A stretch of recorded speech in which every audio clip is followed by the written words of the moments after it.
Boa noite a todos. É uma alegria muito grande nos reunirmos para conversar sobre Jesus. Sejam bem-vindos a mais esse momento em que buscamos Suas palavras de vida eterna. Buscamos o alento, o consolo, a inspiração e o bom ânimo nos ensinamentos de Jesus para que a gente possa vencer os desafios, vencer os convites que precisamos vivenciar na caminhada evolutiva nesse planeta escola. É para isso que estamos aqui, nessa noite, nesse momento, irmanados na mesma vibração, buscando essa inspiração do alto. Temos aprendido que no Evangelho de Jesus há basicamente quatro posturas, quatro momentos evolutivos da criatura humana, das pessoas e dos personagens que ali podem ser percebidos. E, por conseguinte, na nossa própria caminhada toda. Nós temos a figura do adversário, a figura da multidão, do discípulo e do apóstolo. O adversário é aquele momento evolutivo da criatura humana mergulhado nas sombras da ignorância, do desconhecimento, e que exatamente por isso combatem ao Cristo, combatem toda a sua mensagem de amor, numa cegueira ainda espiritual. A multidão, ela é caracterizada, é uma postura caracterizada pela indiferenciação, por perceber numa aflição as nossas necessidades. E é pela busca pelo Cristo, por aquele Cristo Jesus, que pudesse aplacar um pouco essas dores, essas aflições, essas agitações. A figura ou a postura do discípulo já se caracteriza nessa caminhada evolutiva por aquela busca por aprender com Jesus, por seguir o seu exemplo, os seus ensinamentos de amor, de iluminação. O apóstolo, por sua vez, a gente pode referenciar e compreender naquela fala do apóstolo Paulo, quando diz que já não sou eu quem vive, mas é o Cristo que vive em mim. Uma condição evolutiva que nós vislumbramos e caminhamos para lá. Mas talvez a gente possa se situar na nossa condição evolutiva, de modo geral, na média aqui no nosso planeta, entre a multidão, aflita ainda, na multidão dos nossos próprios sentimentos, né? Uma multidão de sentimentos estão dentro de nós, também é uma forma de compreender. E o discípulo, naqueles momentos em que nós já queremos, já buscamos estudar, compreender, aprender, seguir o Cristo. Nos nossos momentos, ainda nas facetas da multidão, nós sentimos aflição, agitação, e isso ainda nos caracteriza. E nós buscamos o Cristo amigo, o Cristo consolador, o Cristo médico de nossas almas. Na condição de discípulos que queremos aprender, nós buscamos o Mestre. Não sem desafios e tendo clareza de que tudo isso seja um processo. Oscilando entre uma postura e outra, estamos nós aqui para aprendermos, para nos inspirarmos com esses ensinamentos. E como um eixo condutor da nossa reflexão, nós vamos buscar um discípulo querido do Mestre ao seu tempo. Vamos buscar no capítulo 8 do Boa Nova, pelo espírito Humberto de Campos, psicografia de Francisco Cândido Xavier. Vamos conhecer um pouquinho mais um discípulo pouco conhecido, talvez, de muitos. Vamos encontrar a figura de Bartolomeu. O apóstolo Bartolomeu, ele era um discípulo muito dedicado, talvez um dos mais dedicados. Discípulo, com todo o sentido da palavra, que busca as disciplinas necessárias para seguir Jesus. Desde os primeiros momentos, ele demonstrava essa característica, mas ele também tinha uma característica muito marcante, percebida por todos. Ele era triste. Ele era muito triste e por muitas vezes Jesus o encontrava, o surpreendia em meditações profundas e dolorosas. E talvez foi por isso que num momento em que de um momento de intimidade, enquanto os outros discípulos estavam ocupados, na casa de Simão Pedro e a sua família estavam ocupados com seus afazeres, Jesus aproveitou alguns instantes para falar mais demoradamente ao coração de Bartolomeu.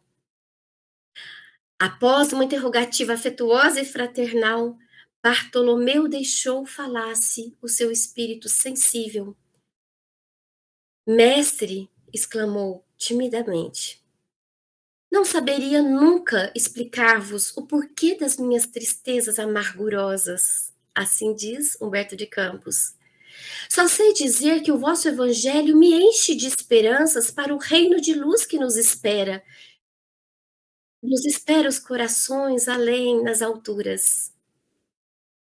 Esse reino, essa boa nova, essa mensagem do reino de Deus, iluminava sim o coração de Bartolomeu, mas ele não sabia, não conseguia compreender e sustentar esse estado de alegria e de bom ânimo, de modo que a tristeza ainda o caracterizava.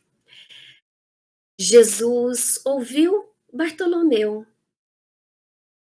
e disse: a nossa doutrina é a do Evangelho ou da Boa Nova. E já viste, Bartolomeu, uma boa notícia não produzir alegria? Jesus personificava essa notícia do reino de Deus, do reino dos céus, possível de ser vislumbrado desde então. E Jesus acrescenta: se já tive a ocasião de ensinar que o meu reino ainda não é desse mundo, isso não quer dizer que eu desdenho o trabalho de estendê-lo um dia aos corações que mourejam na terra. Achas então que eu teria vindo a este mundo sem essa, ouçam bem, certeza confortadora? É certeza confortadora. O evangelho, sim, terá de florescer primeiramente na alma das criaturas, antes de frutificar para o espírito dos povos. Mas venho de meu Pai, cheio de fortaleza e confiança, e a minha mensagem, Bartolomeu, há de proporcionar grande júbilo, grande alegria a quantos a receberem de coração. E eles continuaram conversando, essa narrativa prossegue, tocando o nosso coração. Jesus vem alertando em alguns momentos o quanto nós mesmos, a criatura humana, ao tentar interpor a vontade de Deus, a própria vontade, fruto da nossa condição evolutiva, o quanto nós geramos a as próprias as dificuldades na nossa própria marcha. E Bartolomeu foi se abrindo para aquelas considerações e disse: Mestre, os vossos esclarecimentos dissipam os meus pesares, mas o Evangelho exige, requer de nós a fortaleza permanente? Vejam que linda a resposta de Jesus. A verdade não exige, ela transforma.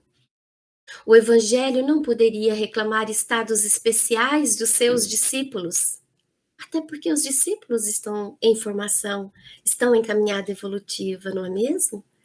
Jesus continua: porém, é preciso considerar, sim, que a alegria, a coragem e a esperança devem ser traços constantes de suas atividades em cada dia. Por que, Bartolomeu? Por que nos firmarmos no pesadelo de uma hora, se conhecemos a realidade gloriosa da eternidade com nosso Pai?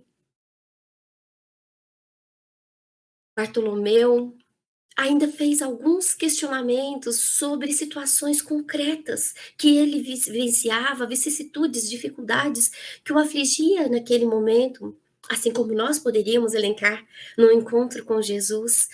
Mas, mestre, eu estou compreendendo, eu quero muito sentir a grandeza dessa mensagem. Mas aí Bartolomeu continua: e quando os negócios do mundo são adversos, quando tudo parece lutar contra nós? Ele fala das dificuldades nos negócios, ele fala das dificuldades na convivência familiar. E quem de nós não vivencia ao nosso tempo dificuldades, aflições, também de diversas ordens? E Jesus foi conversando, esclarecendo, modificando a vibração daquele espírito. E Bartolomeu foi guardando aquelas respostas no coração, mas com alguma estranheza ainda. Era muito novo para ele. Ele se lembrou de mais uma dor, de uma falta, de uma perda muito recente. Ele tinha perdido a mãezinha dele fazia pouco tempo, antes desse encontro com Jesus. E ele pergunta: mestre, mas não é justificável a tristeza quando perdemos um ente amado?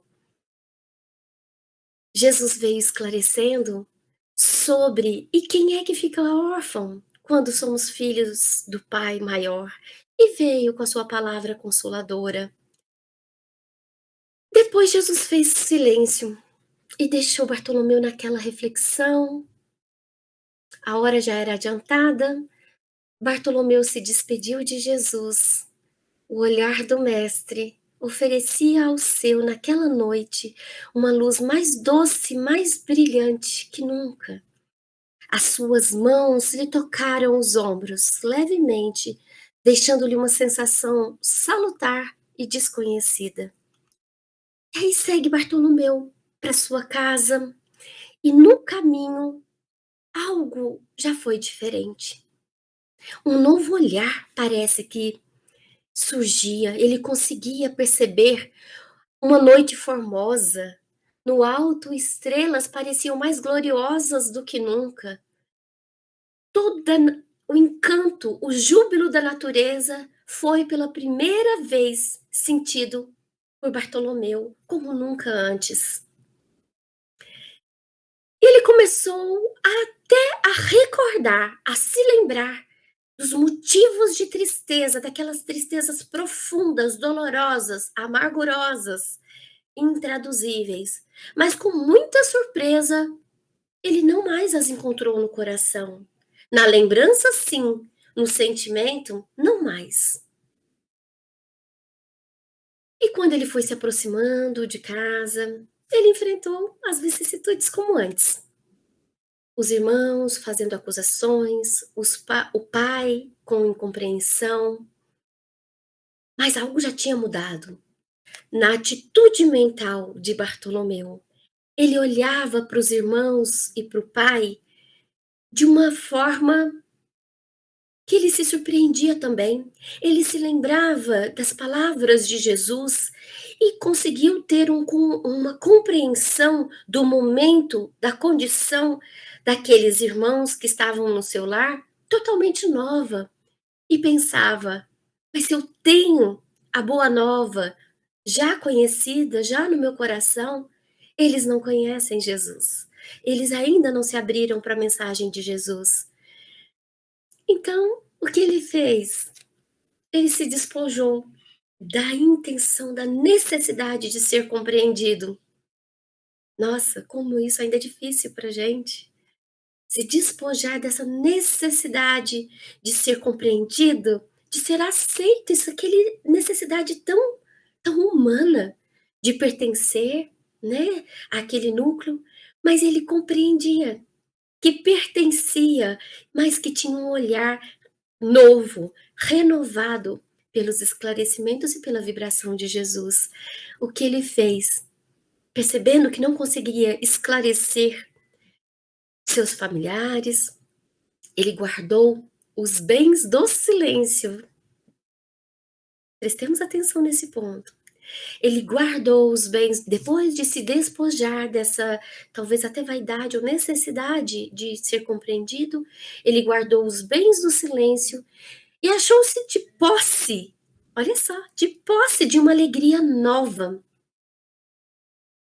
Depois que ele repousou um pouco, ele no dia seguinte foi para o trabalho e continuou com um certo estranhamento, né. Ainda não era natural para ele sentir alegria, né. Ele era um discípulo caracterizado, percebido pelos outros como triste, amargurado, e é claro que as pessoas estranharam, mas ele, sim, percebia todo mundo com, sabe, outras lentes, vendo o mundo de outra forma. As pessoas continuavam com as suas posturas mais ou menos constantes, mas essa atitude dele era diferente. Esse estranhamento das outras pessoas em não perceber amargura ou queixa de Bartolomeu, de Jesus não tinha admiração, porque Jesus conhecia em profundidade e com muita alegria, com muito júbilo, nos diz Humberto de Campos, conhecia muito bem a nova atitude mental do seu discípulo. No sábado seguinte, Bartolomeu acompanha, assim como outros discípulos, acompanha Jesus às margens do lago. E Jesus começa a fazer suas pregações costumeiras, trazendo a boa nova, como já vinha fazendo, mas cada coração desperta num tempo, não é mesmo? E a certa altura, ele contou uma narrativa que a gente encontra em Mateus, dizendo: o reino dos céus é semelhante a um tesouro que, oculto num campo, foi achado e escondido por um homem que, movido de gozo, de alegria, de júbilo, vendeu tudo o que possuía e comprou aquele campo. Nesse instante, o olhar de Jesus e de Bartolomeu o olhar dos dois se encontraram. E Jesus percebeu Bartolomeu chorando pela primeira vez de alegria, como nunca antes tinha experimentado. Ele, depois de ter feito como esse homem da parábola, uma parábola tão curtinha, uma parábola do tesouro perdido, em 2 linhas, assim, podemos ler uma parábola que diz de alguns movimentos. Encontrar, que assemelha, né, que é feito como uma comparação de Jesus, uma das comparações que Jesus faz sobre o reino dos céus.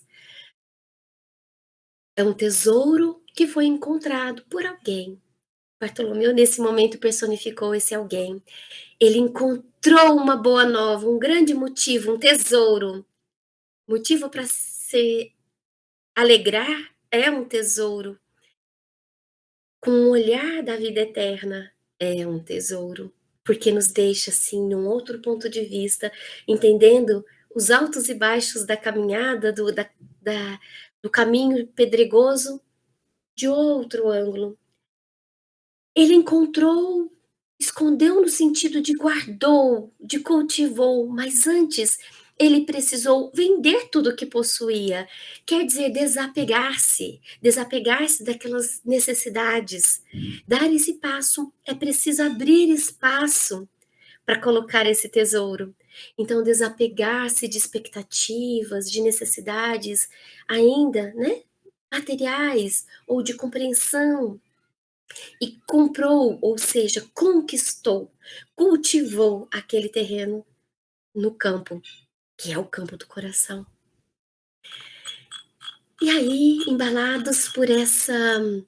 inspirados por essa passagem de Jesus junto a Bartolomeu, nós podemos pensar um pouquinho no papel das emoções no nosso momento evolutivo.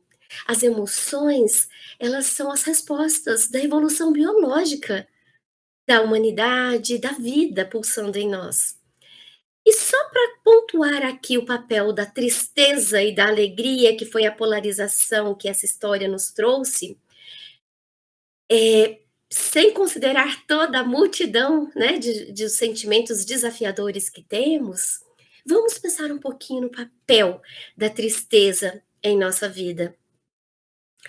Ainda faz parte da nossa existência na Terra, da nossa condição evolutiva, experimentarmos aflições, tribulações que nos causam tristezas.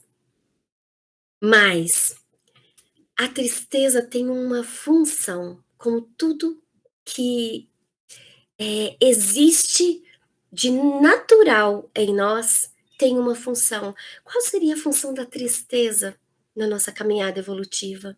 A tristeza é uma mensageira, ela tem algo a nos contar, a nos alertar que talvez não estejamos percebendo. Ela está muito associada a momentos, a situações de perda. Bartolomeu lembrou da perda da mãezinha, né, da perda de um ente querido, ou é aquele estado que ficamos quando sentimos alguma falta, alguma necessidade, alguma carência. E é natural sentirmos falta, necessidade e carência, porque ainda não somos seres plenos, com condições de preencher todo o nosso coração com a riqueza e os tesouros da alma. Mas no momento em que a tristeza surge na nossa, que percebemos a tristeza, eu costumo dizer, eu procuro imaginar que seja muito importante não negar e nem cultivar tristeza. Não dá para negar tristeza. Aliás, devemos até ficar muito atentos nesse momento, nesse mundo, nos convites das ilusões materialistas do nosso mundo, até das redes sociais, para uma superexcitação da alegria, às vezes da euforia, da não permissão de se entristecer. A gente estaria deixando, a gente tem que parecer sempre, isso é aparência, né? Parecer sempre bem, sempre feliz, a gente deixaria de ouvir essa mensageira que quer dizer para gente, num momento de introspecção, é preciso mudar algo. E se eu consigo perceber, eu já consigo deliberar, decidir, fazer algo.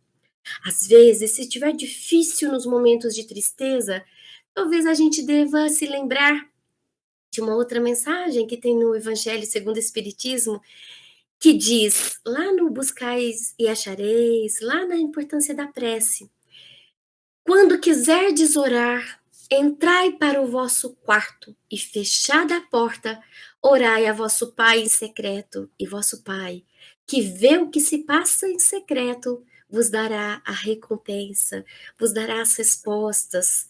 Nos momentos de tristeza, quem disse que estamos sozinhos? Embora seja um momento necessário de recolhimento, façamos como nos recomenda Jesus num registro de Mateus. Vamos buscar o quarto, a intimidade, porque o movimento da tristeza é um momento de introspecção, é um movimento da natureza, de contração, como as ondas do mar. Contrai, expande. E a alegria é um movimento de expansão. Se a gente ouve, dá ouvidos, procura compreender qual é a mensagem dessa tristeza na minha vida, brevemente ou o tempo suficiente, e eu decido agir de uma forma a modificar aquela situação, está faltando algo a construir uma situação, posso passar por esse movimento como Bartolomeu vivenciou, da alegria, da ação, da expansão, de me conectar com essa boa nova, qualquer que seja, e procurar entregar para o mundo, porque o movimento da alegria, sendo de expansão, se da tristeza, é um convite ao autoconhecimento, à conexão consigo mesmo, portanto, um movimento de contração. A alegria é um movimento de expansão, de encontro com o próximo, na nossa jornada, para nos alimentar da energia do próximo também na convivência, para entregar alegria ao próximo. E é interessante que tem uma passagem, contam que uma pessoa se aproximou do Chico, certa vez, e essa pessoa tinha todos os motivos do mundo, do mundo material, para ser feliz.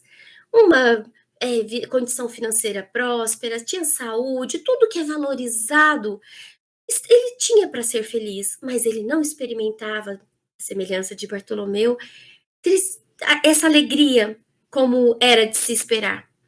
E ele chega e faz uma pergunta muito direta, um pedido muito direto para o Chico e diz: Chico, pergunta aí para o Emmanuel, olha só, pergunta aí para o Emmanuel, o que que falta para eu ser feliz? O que que falta? Eu não consigo experimentar a alegria que eu gostaria de sentir, mesmo diante dessas condições. Emmanuel responde assim: fala a ele, Chico, que o que lhe falta é a alegria dos outros. Ele vive sufocado com muitas coisas materiais. É necessário repartir o material, o tempo, os talentos, ter esse bom ânimo de encontrar o próximo, encontrar os outros e promover e se alimentar também da alegria dos outros, com os outros. A alegria de repartir com os outros, continua Emmanuel, tem um poder superior que proporciona alegria de volta àquele que a distribui. Dá para gente, por essas reflexões, visitar o capítulo 5º também do Evangelho segundo o Espiritismo, no trecho que fala, no item que fala sobre causas atuais das aflições. Quando ali são apresentadas duas naturezas de aflições, ou de motivos para tristeza, se a gente quiser entender assim. Causas anteriores e causas atuais. As causas anteriores são tratadas em outro item. E a compreensão das leis divinas ajuda-nos a compreender essas causas anteriores, que hoje já são colheita de semeaduras anteriores. Mas nossa conversa hoje é sobre as causas atuais, aquelas em que nesse trecho do Evangelho são apresentadas como consequência natural do caráter e do proceder, da conduta, das nossas ações. Sabe assim, quando naquilo que é possível escolher hoje, porque aquilo que já foi plantado não temos temos escolhas em como vamos vivenciar. Mas às vezes algumas circunstâncias já estão estabelecidas. Mas aquelas que todos os dias nós estamos diante de inúmeras escolhas, pequenas ou maiores, de menor ou maior impacto. Uma escolha muito de menor impacto, como se eu como mais do que consigo, do que a saciedade do corpo permite, vem a aflição aí, em vista, né, o mal-estar orgânico, eu vou sentir um mal-estar. E várias, ali, resgatando Bartolomeu, diante da necessidade de ser compreendido, muda tudo quando ele escolhe compreender diante de um novo entendimento. Então tem aflições, das mais simples às mais dolorosas no nosso dia a dia, que podem ser modificadas, diminuindo um tanto o fardo.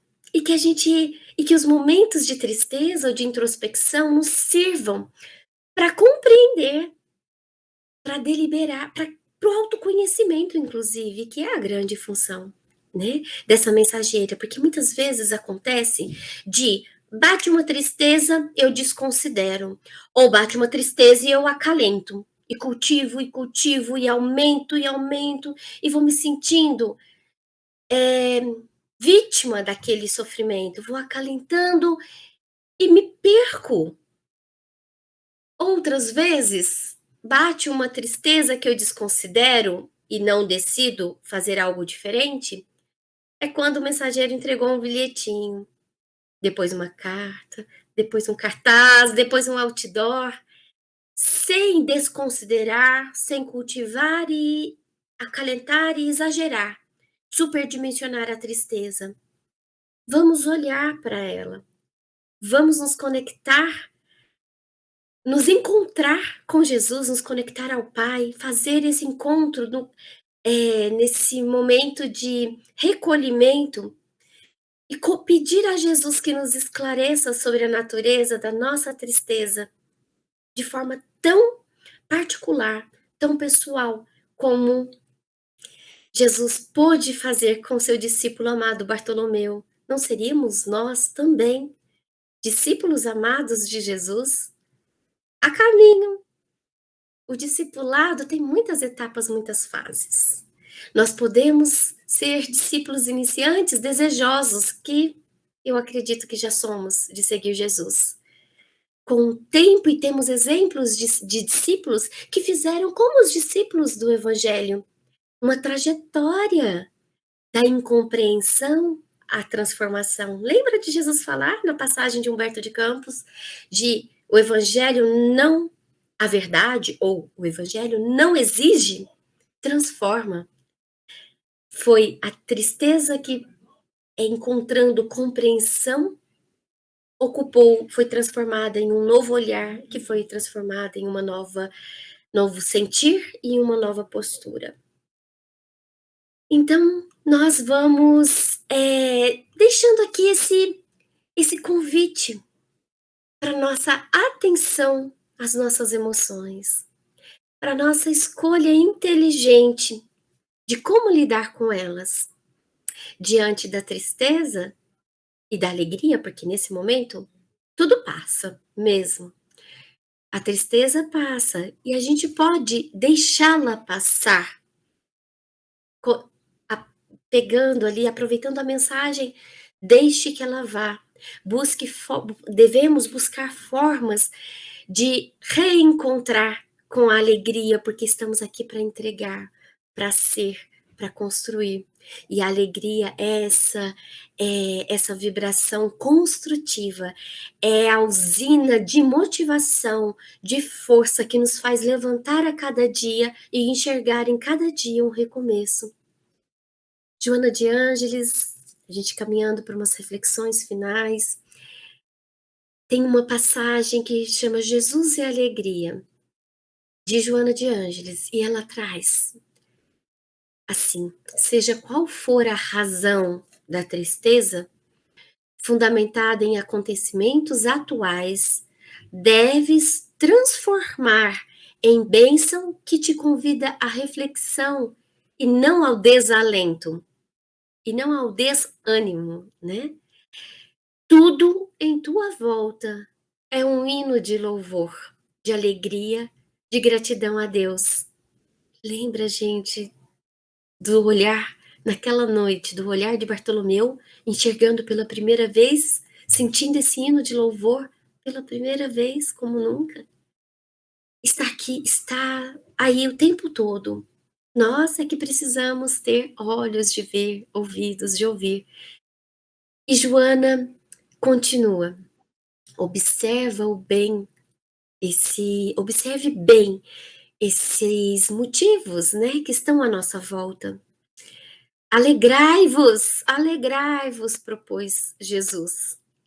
É chegado até vós o reino de Deus.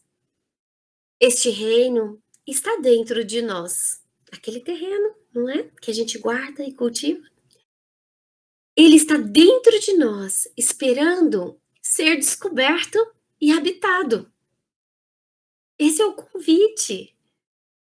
O reino do nosso coração, o reino das bem-aventuranças, é um convite feito por Jesus há mais de 2000 anos, nos convidando para essa transformação, sem exigência, com muito amor.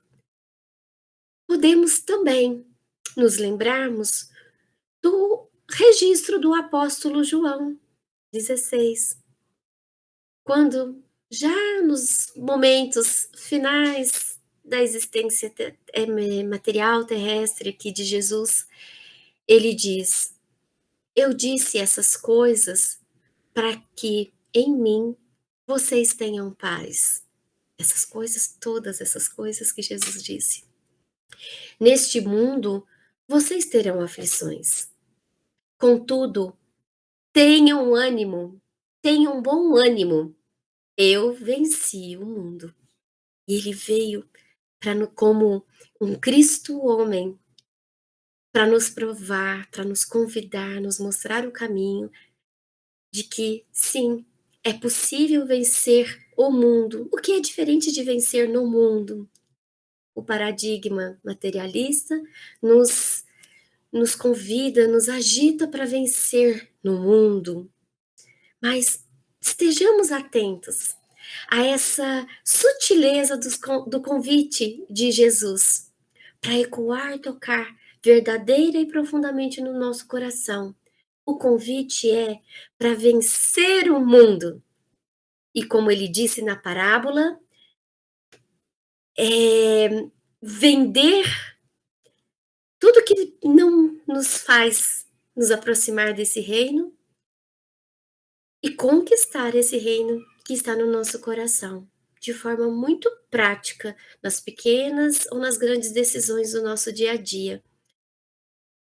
Façamos sempre que possível esse encontro com Jesus.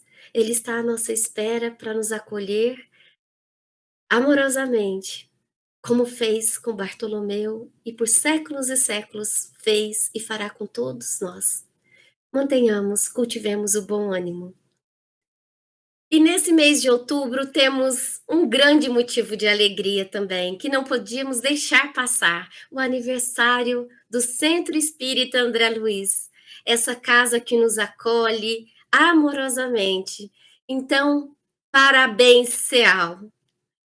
Muito obrigada por toda a contribuição, por todo o acolhimento. E essa é a boa nova de hoje também.